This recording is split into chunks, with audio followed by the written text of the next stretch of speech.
Chapter 10, Ace of Swords. After listening to Parker's tirade, Michael began to relax with the Kain situation, and with some luck she would get bored chasing after Kain. Saturday came and with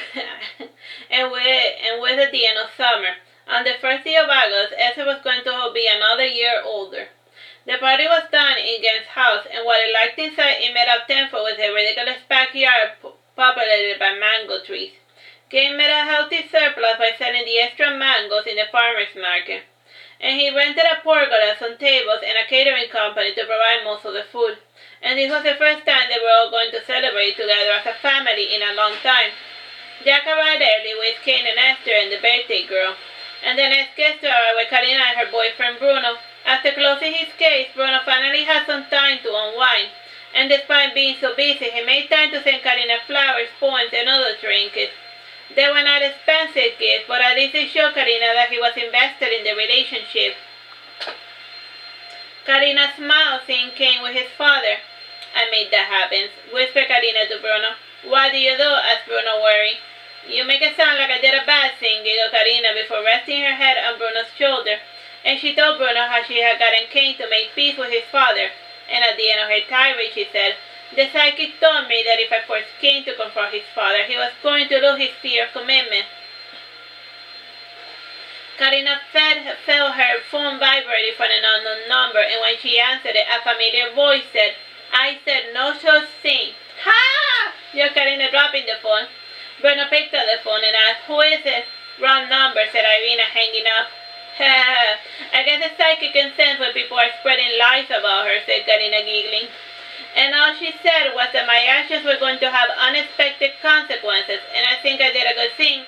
And without outside intervention, father and son were always going to continue avoiding each other till the end of the day.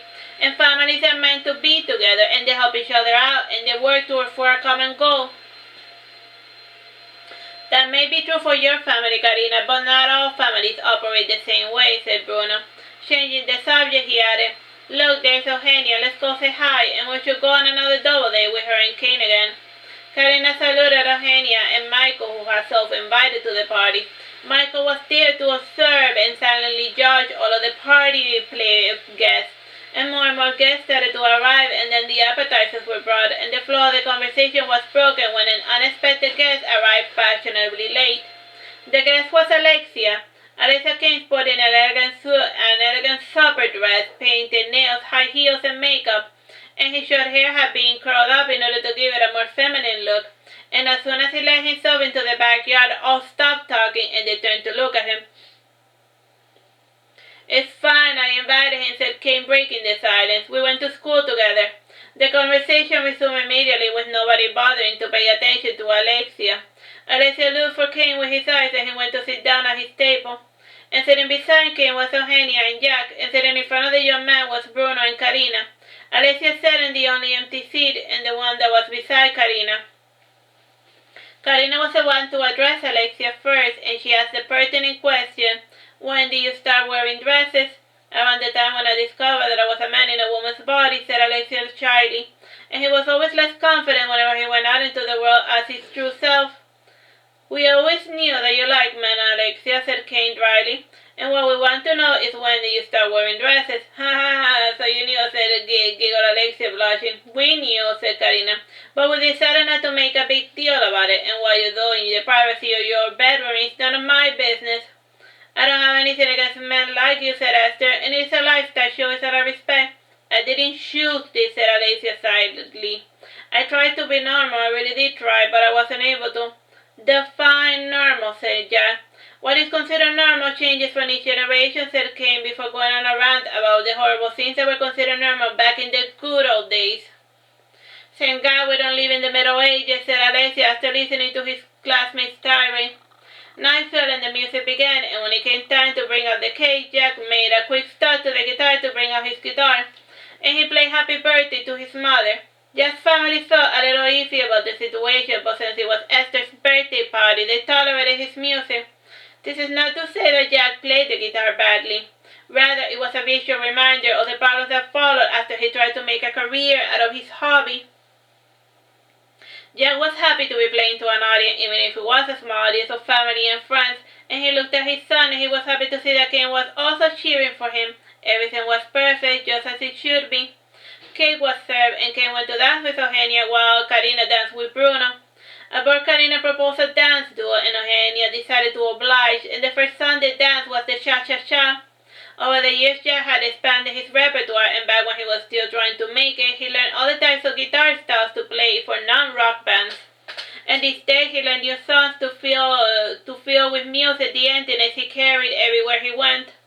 Karina and Bruno won the first round, and Eugenia wasn't too familiar with Latin dances, so she was naturally at a disadvantage. When Eugenia botched the merengue and the paso doble, Alexia tagged in order to try to help Team Kain. And when Jack started playing the mambo, Alexia and Kain were able to keep up with Karina and Bruno, and this match ended in a draw.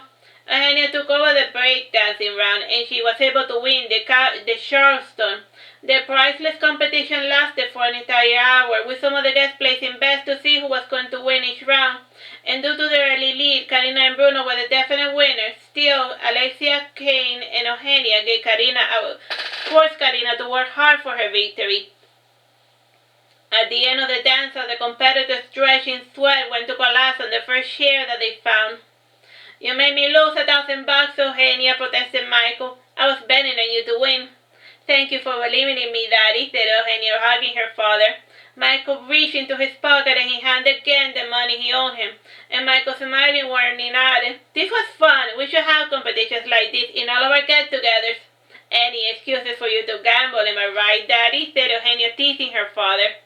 Eugenia removed her heels and she patted her wounded little toe before commenting, "That Karina's a beast and she doesn't hold back when she wants to win something really badly." "Her determination is admirable," said Michael, "and you could learn a thing or two from your new friend. And she's dating a sober lawyer, and she already graduated.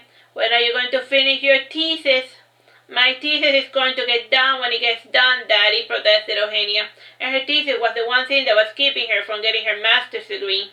"Have you even thought of a topic?" asked Michael, pressuring his daughter. "We are at a party," said Kain, intervening. "The last thing a person wants to do is talk about work or school. And I finally got my second win, Eugenia, and do you want to continue dancing?"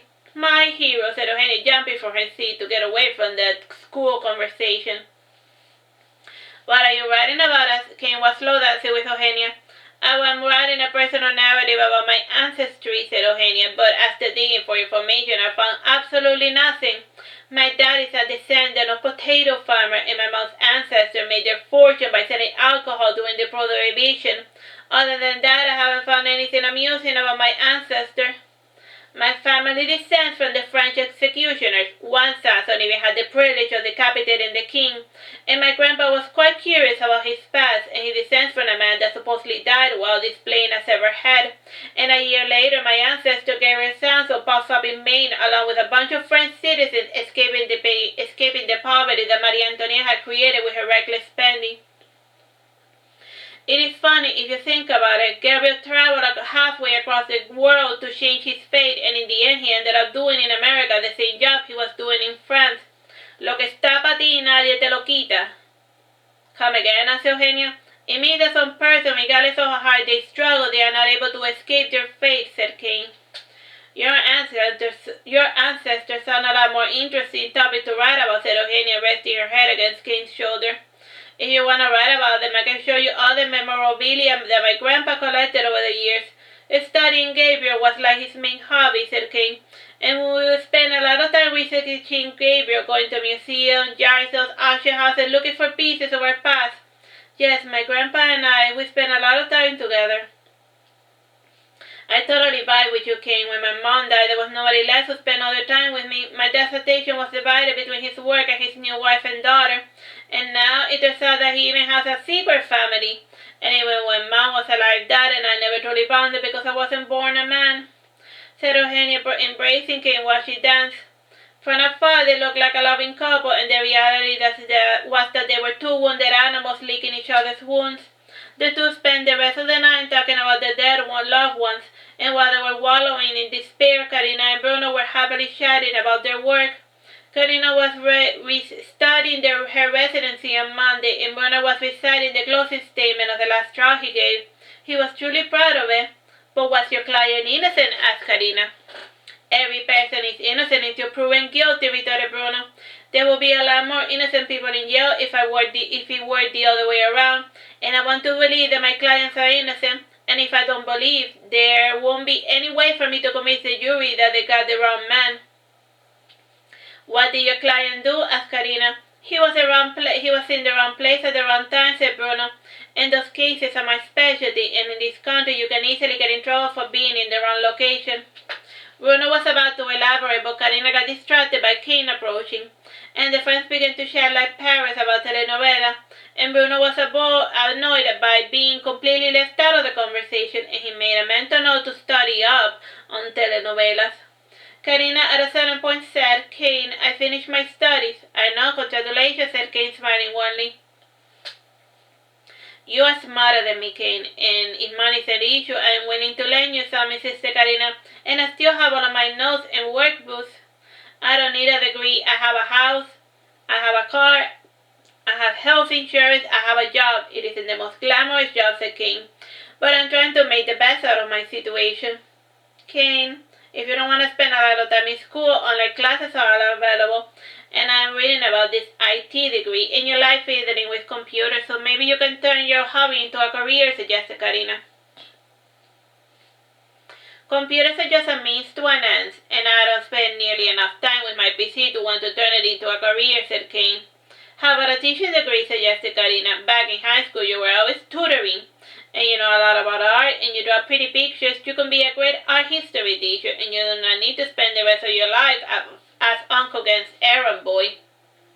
That ship has sailed, Karina, said Kain, sighing, and I do not want to invest 4 years of my life getting a degree for a future that will not materialize.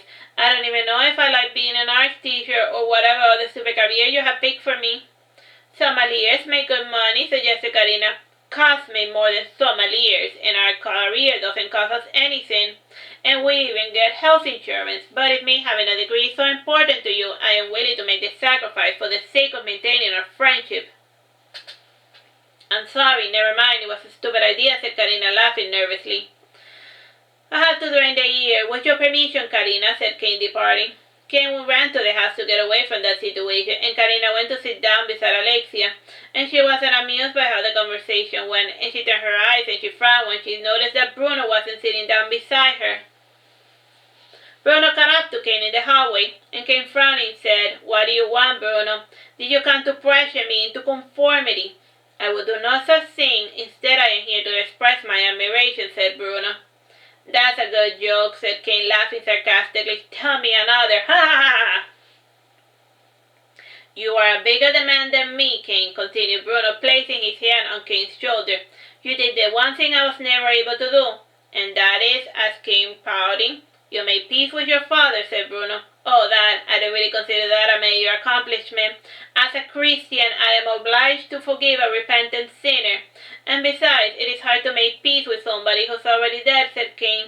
When I said that my father was dead, I meant it metaphorically. He's alive and well, but he is dead to me, said Bruno, accidentally dropping his mask for a second.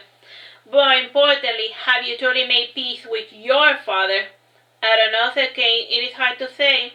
I'm no longer angry at him, and when I was small, I used to think that he was having the time of his life working as a rock star. And now that I'm older, I understand that he sacrificed so much because he wanted to give me all the luxuries that he didn't have when he was growing up. Luxuries are overrated, said Bruno, but those who never had any naturally tend to overvalue them. I take it you came from a family of means, asked Kain.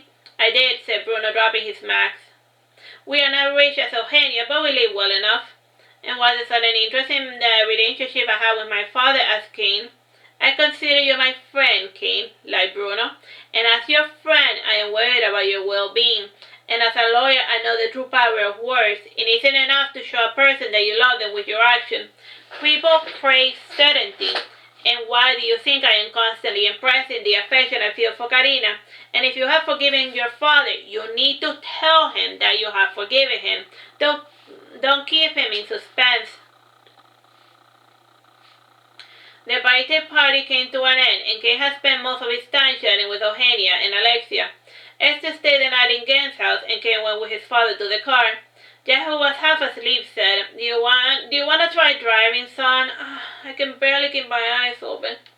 Kain sat on the driver's seat, and after taking a deep breath, he attempted to drive home. And when he arrived at a red light, he asked his father, Dad, do you remember the address of our original home? There is nothing left of the house, said Jack with his eyes closed. Did you visit our house recently, Dad? Asked Kain. I did. I shouldn't have bought such a large mansion so early in my career. It gave your mother the illusion that we were already rich and famous, said Jack sadly. She was fond of recklessly spending on herself, said Kain bitterly. And every time we went to the mall, she bought hundreds of dresses and jewelry for herself, and all I got for my trouble was a cheap plushie. But I got the last laugh in the end. Yes, I remember, said Jack sadly. When Dad told me that your mother almost killed you because you tore off her favorite dress, I was beside myself. I couldn't believe that a woman was capable of doing something so monstrous, all because of a stupid dress.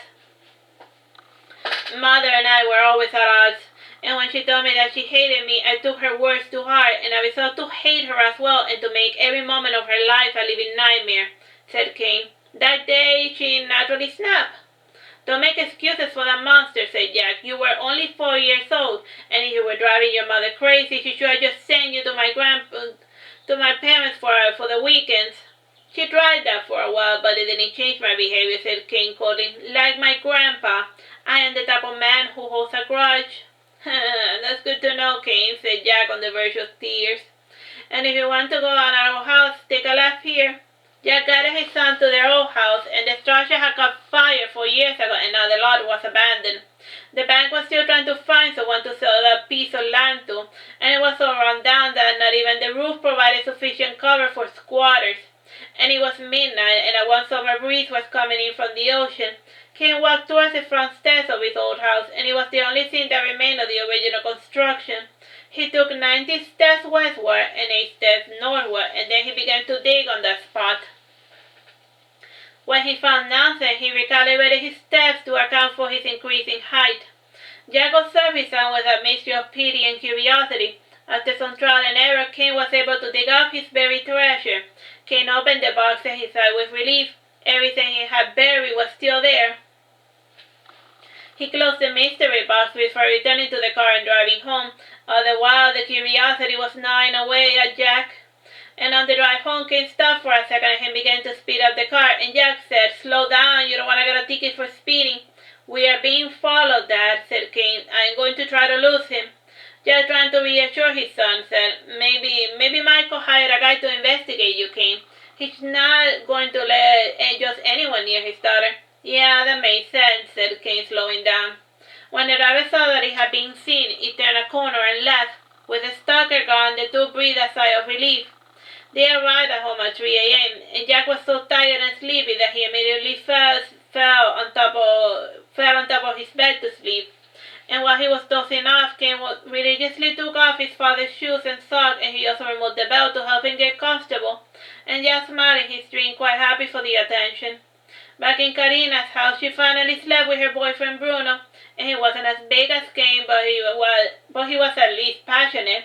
And since Bruno was more experienced, he was a superior in the bedchambers, and the two languidly rested in each other's arms after it was done and over. Karina at a certain point asked, And what are your plans for the future? I am going to work in the bar for a couple of more years, and when we get married, I want to become mayor of Broward County, and once the kids are born, I expect that we'll be ready to become governors, and once they start school, we will all be living in the White House, said Bruno, voicing his grand plans. Wow, you want to be president? Why? Asked Karina, laughing. I want to make the world a better place, like Bruno. That is such a presidential answer, you little liar! Tell me the truth. Why do you want to be president? Asked Karina. When I was in primary school, I did a report on what I wanted to be when I grew up, and when I told my classmates that I wanted to be president, they all laughed at me. Even the teacher laughed at me, and she told me that a Mexican couldn't be president, said Bruno. And I told her that I was born in the United States, and this gave me the right to one day lord over all of those pieces of shit. Pardon my language, I did not mean to curse. It's fine, said Karina. I do curse sometimes. Ever since then, being president has become my obsession, said Bruno, and as long as I reach my goal, nothing else matters. Boo, and for a second I thought that I mattered to you, said Karina, pouting. I did include you in my plans, didn't I? Said Bruno. For every great president, there's a skillful first lady right behind him cleaning up all of his messes. You better clean after yourself, mister, protested Karina, pressing her body tighter against Bruno's hairy chest. If you were first lady, what changes would you like me to make to this great nation? Asked Bruno. So you're going to let me rule your world? Asked Karina, laughing. If you travel this path with me, I will do everything you say during my presidency, and through me you will be able to turn your dreams into a reality, said Bruno, trying to con Karina into helping him achieve his lofty ambition. And what would I have to do? Asked Karina, to make it all happen? Nothing, just continue being your perfect self, said Bruno, petting Karina's face lovingly. How many children do you want to have? Asked Karina, changing the subject. As many as you can give birth to, said Bruno. If it was up to me, we would have 15 kids, and have to field an entire basketball team. That many? Asked Karina, shocked. Yeesh, I will have to be pregnant every year in order to reach that high number. Not if you take fertility treatments to give birth to twins or triplets, said Bruno, giving a sly smile. Or we can just adopt to fill out the rest of the team roster. The two fellows were dreaming of the bright future that was ahead of them, and Bruno slept like a log with his mouth open, snoring like a tuba. And more than once he snored toward Karina, and Karina pushed Bruno to the side, and she placed a pillow on his back to keep him sleeping sideways, and this immediately solved his snoring problems for the time being. And once, alright, so that's the end of that chapter. Bye-bye and God bless.